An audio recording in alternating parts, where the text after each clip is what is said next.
Suella Braverman has said white people must not be made to feel guilty for being white. The former Home Secretary hit out after the National Trust, the RSPCA and World Wildlife Fund said that the British countryside was a racist and colonial space. Joining me now is author of Beyond Grievance, What the Left Gets Wrong About Ethnic Minorities and Social Policy Analysis, Dr. Rakib Eshan. Welcome, lovely to see you. So, could you explain a little bit for me about your book and about what you think the left are getting wrong? Give us into a nutshell what your thesis is. Sure, Nadine. So my book, Beyond Grievance, which was published back in June 2023, it was about challenging those divisive liberal left narratives surrounding British ethnic minorities. And I think we see much of this when it comes to the toxic discourse surrounding the English countryside. And Nadine, you used to represent the neighbouring constituency to mine. I live in Luton North. I'm sure that you know in Mid-Beds, you actually have more and more ethnic minority businesses being formed in areas which I wouldn't consider to be urban at all. Areas such as Barton-le-Clay. Sheffield, as you know, has a number of high-quality Indian restaurants. And I don't think you'd see those successful businesses if the environment there in those neck of the woods were so hostile towards ethnic and racial minorities.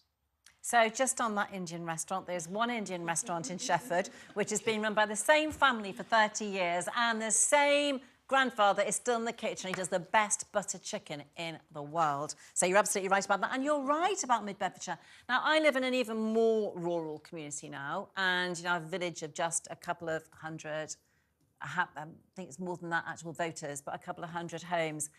You know, and they're the loveliest. I could not imagine for a second that people of colour coming into our village, either to live or to visit or to walk in our countryside, would not be made to feel welcome. And you're absolutely right. Villages like Barton-le-Clay and Sheffield, who've got new industrial housing units at the back, they are business units at the back. There are more ethnic businesses, and they're coming in from Luton and they're coming in from Bedford, and it works in harmony. I don't know what people are talking about when they say that there is a problem. Do you think this actually, these comments by these organisations, by making them in the right that they have in this report, do you think they're actually sowing division? That they're making a situation worse? No, absolutely. And I think there's a debate to be had in terms of how accessible the English countryside is. But that would also go for relatively deprived white working class kids living in urban areas. So I think that when we're talking about accessibility, enjoying the beauty of the countryside, I think at the moment the debate is too divisive and it doesn't focus on the factors that we really need to concentrate on. But I think that something that's been quite surprising for me is the lack of frontline Tory politicians. The English countryside is a great source of pride and belonging for British people from a variety of backgrounds, but they've been very reluctant to defend the countryside from these identitarian cultural attacks. And I think that's a crying shame, considering the countryside inspired some of the most beautifully written books and composed music in British culture more generally.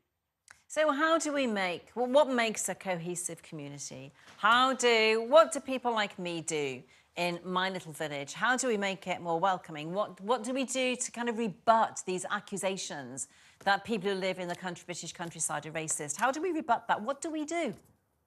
Well, firstly, let's just look at the population trends. Now, this is admittedly from a small base, but the non-white population in rural England has steadily grown over the course of the 21st century. And I don't think you'd see that kind of population trend if the environment was so hostile towards ethnic and racial minorities. And as we've touched upon already, you wouldn't see those successful ethnic minority enterprises, especially in hospitality in those rural areas, unless the established communities there were open to using those businesses, attending those restaurants. So I think that what we need to do is we need to focus on the facts. And if people want to talk about accessibility to the countryside, there's a variety of factors in play. For example, the quality of public transportation that connects urban areas to more rural communities. So I think that it's really important to focus on the facts. And if we're serious about everyone enjoying the beauty of the countryside, to focus on those key barriers and not blaming everything on racism in the countryside. Well, as you know, the public transport links from Luton North to Mid-Bedfordshire are not great.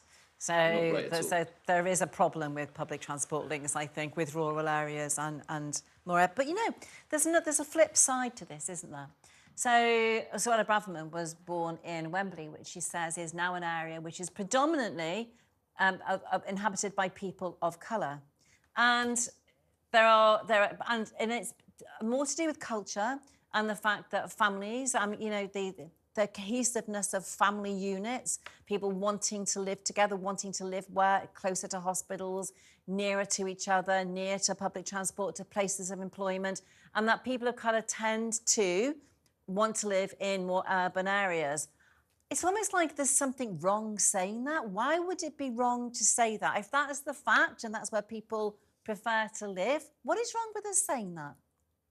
There's absolutely nothing wrong with saying that at all. But why should we Now, be made to feel guilty for saying that?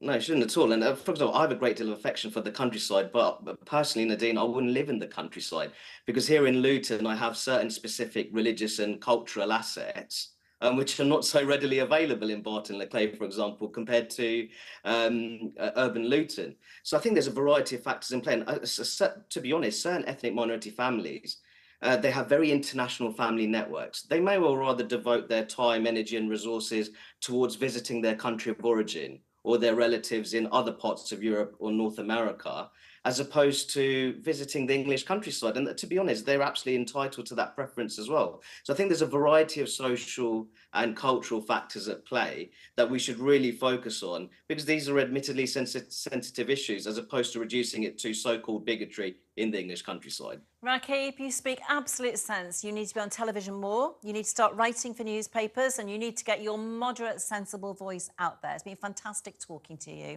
Thank you. Thank you for having me. Wasn't that interesting? But Rakib's views are expressed in the Mail and the Express, Don't you get them all? the Telegraph and the Times.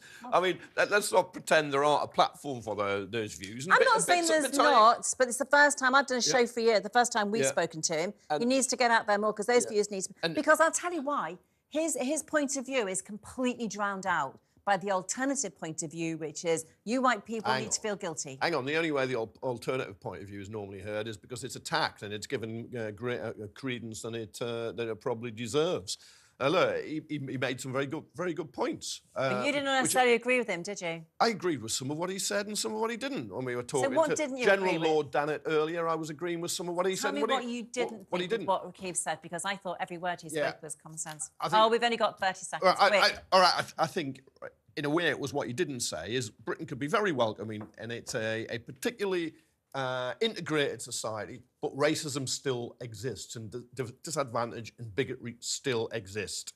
And let's not ignore that. I've got a 5 seconds. I think we've got to distinguish between the countryside, you know, which is the Ramblers Association, the coastal path, wide open green spaces, and the regions. And what I think Suella is talking about is when you don't, when you go off on, you do the Southwest Coastal Path, you don't necessarily see 90% people of colour when you go. OK, so thank you, Rachel. Thank you, Kevin.